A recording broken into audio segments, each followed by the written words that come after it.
നമസ്കാരം. എന്തായാലും ക്രിസ്തുദേവൻ ജനിച്ചു.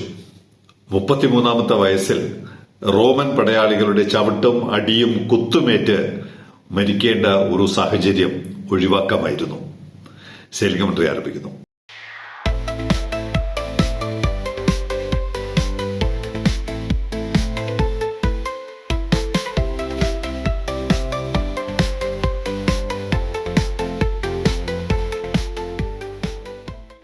നേരത്തെ തന്നെ പലരും ഇത് ആഘോഷിക്കുമായിരുന്നു. നമ്മൾ പറയുമ്പോൾ ഇതൊന്നും കാര്യമാക്കാതിരുന്ന ആളുകൾക്ക് ഇപ്പോൾ കൃത്യമായും ഈ വ്യത്യാസം മനസ്സിലാവുന്നുണ്ട്. എനിക്ക് ചിലർ അയച്ചു തന്നു. വിവോ ചിദംബരനാർ പോർട്ട് എന്ന് പറഞ്ഞാൽ നമ്മുടെ തൂത്തുക്കുടി പോർട്ട്, അവരുടെ ഒരു നേട്ടം അവര് ആഘോഷിക്കുന്നതിനെ കുറിച്ചുള്ള ചില പോസ്റ്റുകൾ എനിക്ക് ഒന്ന് രണ്ട് പേർ അയച്ചു തന്നു. Vivo Chidambaranar port authority Tuticorin marked a major milestone with the berthing of its longest ever container vessel, MSC Michaela. ഇവിടെ കപ്പൽ വന്നിട്ടുണ്ടെന്നാണ് എന്റെ ഒരു ഓർമ്മ. ഇപ്പം 650 കപ്പൽ വരുമ്പോൾ ഇനി ഏത് കപ്പൽ എന്ന് വന്നു എന്നൊക്കെ അന്വേഷിക്കാൻ പറ്റും, കണ്ടെത്താൻ പറ്റും, പക്ഷെ കുറെ സമയമെടുക്കും. അപ്പോ തൂത്തുക്കുടി പോർട്ടിൽ അവരുടെ ഏറ്റവും നീളം കൂടിയ കപ്പൽ MSC മിഖേല വന്നതിനെ കുറിച്ച് അവർ അഭിമാനത്തോടെ ലോകത്തോട് പറയുകയാണ്. തീർച്ചയായിട്ടും പറയണം, അതിനകത്തൊന്നും യാതൊരു തകരാറുമില്ല. പക്ഷെ ഇതൊരു വലിയ നേട്ടമായിരുന്നു എന്നാണ് നമ്മൾ ഇന്നലെ വരെ ധരിച്ചിരുന്നതെങ്കിൽ പറ്റിയ ഒരു കമ്പാരിസൺ, നമുക്ക് തന്നെ മനസ്സിലാക്കിയെടുക്കാൻ പറ്റുന്ന ഒരു കമ്പാരിസൺ ഇപ്പോ ലഭ്യമാണ്. മെഷറിംഗ് 304 മീറ്റേഴ്സ് ഇൻ ലെങ്ത്, അടിയറ സിമ്പൽ. 304 മീറ്റർ നീളമുള്ള കപ്പലാണ് വന്നിരിക്കുന്നത്. Measuring 304 metres in length on 21 December 2025. 4-5 ദിവസം മുമ്പ് വന്ന കപ്പലാണ്. 304 മീറ്റർ നീളമുള്ള കപ്പൽ വരുന്നതിന്റെ അഭിമാനമാണ് Thoothukudi port, Vivo Chidambaranar port നമ്മളോട് പറയുന്നത്. 400 മീറ്റർ കപ്പലുകൾ ഇങ്ങനെ മത്സരിച്ച് ആഴ്ചതോറും ഇപ്പൊ വരുന്നുണ്ടെന്നാണ് എനിക്ക് തോന്നുന്നത്. ഇപ്പൊ അതൊന്നും ഒരു വാർത്തയല്ല. നമ്മൾ നീളവും വീതിയും അതിന്റെ ഗുണമേന്മയും ഒക്കെ നമ്മൾ ഒരു സാധാരണ സംഭവം പോലെ കടത്തിവിടുകയാണ്. അപ്പോഴാണ് തൂത്തുക്കുടി പോർട്ടിന്റെ ഈ അഭിമാനം. തീർച്ചയായിട്ടും പറയുന്നതിനകത്തൊന്നും യാതൊരു തെറ്റില്ല. അവരവരുടെ നേട്ടങ്ങൾ അവരവർ പ്രഖ്യാപിക്കണം, ലോകത്തോട് പറയണം. പക്ഷെ നമുക്കെങ്കിലും കുറഞ്ഞ പക്ഷം ഒരു താരതമ്യം ലഭിക്കുകയാണ്. അവർ തുടരുന്നുണ്ട്. The record berthing highlights the port's enhanced operational capabilities and steady growth, with container traffic reaching 5,62,928 TEUs up to November 25-26 financial year, an increase of 8.06% over the previous years. 5,62,000.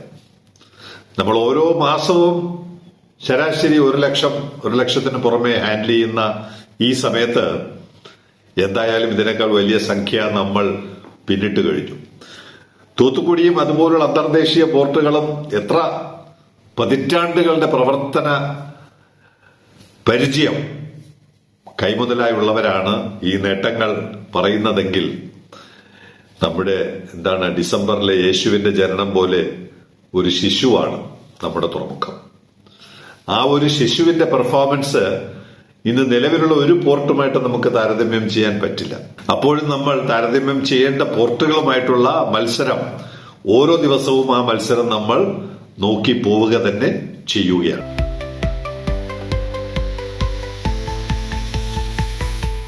Trivandrum ട്രാക്കത്തോണില് ഒരു കണ്ടെയ്നർ ചിത്രം അയച്ചത് രാജു, ഒരിക്കൽ സമ്മാന ജേതാവായ രാജുവിന്റെ ഒരു സുഹൃത്ത് അയച്ചു എന്ന് പറഞ്ഞാണ് അയച്ചു തന്നിരിക്കുന്നത്. തമിഴ്നാട്ടിലെ തേനിയിൽ വെച്ച് 24/12 എടുത്ത ചിത്രമാണ്. ആദ്യമായിട്ടാണ് നമുക്കൊരു കണ്ടെയ്നർ ഓസ്ട്രേലിയയിലെ സിഡ്നി, അപ്പോൾ അത് നോക്കുമ്പോൾ തന്നെ ഓസ്ട്രേലിയൻ നാഷണൽ ലൈൻ എന്ന് പറയുന്ന ഒരു കപ്പൽ സർവീസുമായി ബന്ധപ്പെട്ടാണ് ഈ കണ്ടെയ്നർ ട്രാക്ക് ചെയ്യപ്പെടുന്നത്. വരുന്നത് സിഡ്നിയാണ്. സിഡ്നി ഇന്ന് തൂത്തുക്കുടിയിലാണ് വരുന്നത്. ഏകദേശം 61 ദിവസം, 14-ാം തീയതി തൂത്തുക്കുടിയിൽ എത്തിയത് ഉൾപ്പെടെ 61 ദിവസമാണ്. അവിടെ നിന്ന് ക്ലിയർ ചെയ്ത് പുറത്തോട്ട് പോകുന്ന വഴിക്കാണ് രാജുവിന്റെ സുഹൃത്ത് ഈ ചിത്രം 24-ാം തീയതി പകർത്തുന്നത്. അപ്പൊ 61 ദിവസത്തെ ഈ യാത്ര പരിശോധിക്കുമ്പോൾ വരുന്നത് സിഡ്നിയിൽ നിന്ന് കൊളംബോ, പതിവ് പോലെ കൊളംബോയിൽ നിന്ന് തൂത്തുക്കുടി. അപ്പോ സിഡ്നി എന്ന് പറയുന്നത് ഏകദേശം ഓസ്ട്രേലിയയുടെ പടിഞ്ഞാറാണോ തെക്കാണോ എന്ന് എനിക്ക് കൃത്യമായി ധാരണയില്ല. എന്തായാലും ഞാൻ ഈ രണ്ട് റൂട്ടും, സിഡ്നിയിൽ നിന്ന് പടിഞ്ഞാറ് വശത്തു കൂടി കൊളംബോയിൽ വരുന്ന ഒരു റൂട്ടും അതല്ല പതിവുള്ള മലാക്ക മാക്സ് കടന്നു വരുന്ന റൂട്ടും, ഞാൻ 2-3 കപ്പൽ ക്യാപ്റ്റന്മാരോട് ചോദിച്ചു ഏതായിരിക്കും ഈ ഇങ്ങനെ ഒരു സിഡ്നിയിൽ നിന്ന് കൊളംബോയിൽ വരാൻ തിരഞ്ഞെടുക്കുന്ന റൂട്ട്.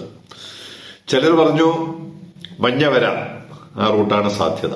ചിലർ പറഞ്ഞു കൊളംബോയിൽ നിന്ന് സിഡ്നിയിലോട്ട് പോകാൻ ഈ മഞ്ഞവര റൂട്ടും തിരിച്ച് കൊളംബോയിലോട്ട് വരാൻ മലാക്ക സ്ട്രെയിറ്റിന്റെ റൂട്ടുമായിരിക്കും തിരഞ്ഞെടുക്കുക. ഇപ്പൊ രണ്ട് റൂട്ടിനും സാധ്യതയുണ്ട്. എന്തായാലും ആദ്യമായിട്ടാണ് സിഡ്നി എന്ന് പറയുന്ന ഒരു പോർട്ടിൽ നിന്ന് ഒരു കണ്ടെയ്നർ നമ്മുടെ ഇന്ത്യ മഹാരാജ്യത്ത് എത്തുന്നത്. It took around 61 days. പിന്നെ ക്ലിയർ ചെയ്ത് പോകുമ്പോൾ വീണ്ടും 10-11 ദിവസം കൂടിയാകുന്നു. അവിടെ ഒരു സാധ്യത നമുക്കുള്ളത്, അദാനി അവിടെ ഒരു പോർട്ട് എടുത്തതിന്റെ പൂർണ്ണമായ ഉടമസ്ഥാവകാശം അവർക്ക് ലഭിച്ചു. പക്ഷെ തൽക്കാലം അത് കൽക്കരിക്കുള്ള ഒരു പോർട്ടാണ്. ക്രമേണ ഒട്ടകത്തിന് സ്ഥലം കൊടുത്തതുപോലെ അവിടെയും കണ്ടെയ്നർ ടെർമിനൽ വരുമായിരിക്കാം. അങ്ങനെയെങ്കിൽ ഓസ്ട്രേലിയയുടെ പല പോർട്ടുകളിൽ നിന്ന് TRVയിലോട്ട് നേരിട്ടുള്ള സർവീസിന് സാധ്യതയുണ്ട്.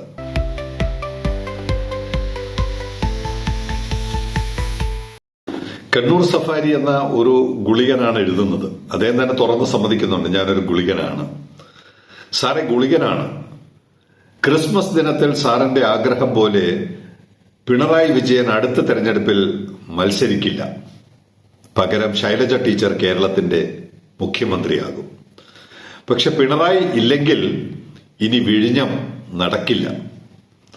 ദേശീയപാത നിലയ്ക്കും, മലയോര ഹൈവേ നിലയ്ക്കും, തീരദേശപാത നടക്കില്ല, റെയിൽ ഇനി ഉണ്ടാവില്ല, തിരുവനന്തപുരം മെട്രോ വരില്ല, വയനാട് തുരങ്കപാത നിലയ്ക്കും, ദേശീയ ജലപാത നടക്കില്ല, ശബരി റെയിൽ പെട്ടിയിലാകും. ഒരു ചൊല്ലുണ്ട്, എനിക്ക് ശേഷം പ്രളയം. പിണറായി വിജയൻ കേരളത്തിന്റെ മുഖ്യമന്ത്രി സ്ഥാനം ഒഴിഞ്ഞു കഴിഞ്ഞാൽ പിന്നെ കേരളം അധോഗതിയിലാകും എന്ന് പ്രചരിപ്പിക്കുന്ന ഗുളികന്മാർ പാർട്ടി ക്ലാസുകളിൽ സജീവമായി തന്നെ പങ്കെടുക്കുന്നുണ്ടാവും. ശ്രീ ശ്രീനിവാസൻ മരണപ്പെട്ടു പോയത് നിങ്ങളുടെയൊക്കെ ഭാഗ്യമാണ്. ഇല്ലെങ്കിൽ ഇതൊക്കെ അദ്ദേഹം ആഘോഷിച്ചേനെ. തീരുന്നില്ല, ഗുളികപ്രയോഗം തീരുന്നില്ല. പിണറായി പോയാൽ ക്രിസ്ത്യാനികൾക്കെതിരായി ആക്രമണങ്ങൾ നിരന്തരമുണ്ടാകും. അവരെ തടുക്കാൻ പിണറായി വിജയന്റെ വില എല്ലാവരും മനസ്സിലാക്കും. 140 ദിവസത്തെ സമരകാലത്ത് ശ്രീ പിണറായി വിജയൻ ഒളിവിലായിരുന്നു. അദ്ദേഹത്തിന്റെ ആ ഒളിവിലെ ഓർമ്മ അദ്ദേഹം എന്നെങ്കിലും പങ്കുവയ്ക്കുമായിരുന്നു. എനിക്ക് നേരിട്ട് അനുഭവമുള്ള കാര്യമാണ് ഞാൻ ഈ പറയുന്നത്. മറ്റൊന്ന്, ശ്രീ പിണറായി വിജയൻ 2000 വർഷങ്ങൾക്ക് മുമ്പ് ജനിച്ചിരുന്നെങ്കിൽ ശ്രീ യേശുക്രിസ്തുവിനെ നമ്മൾ അറിയില്ലായിരുന്നു. അദ്ദേഹം 33, 43, 53, 63, 73, 83 വയസ്സുകളൊക്കെ കടന്ന് ഒരു സ്വാഭാവിക മരണത്തിന് വിധേയമാകുമായിരുന്നു. പിണറായി ഉണ്ടായിരുന്നെങ്കിൽ യേശുക്രിസ്തുവിനെ പോലും അന്ന് റോമൻ പടയാളികളിൽ നിന്ന് രക്ഷിച്ചെടുത്തേനെ. പക്ഷേ യേശുവിന്റെ നിർഭാഗ്യം, ശ്രീ പിണറായി വിജയൻ അന്ന് ജനിച്ചില്ല. സെയിലിംഗ് കമന്ററി അവസാനിപ്പിക്കുന്നു.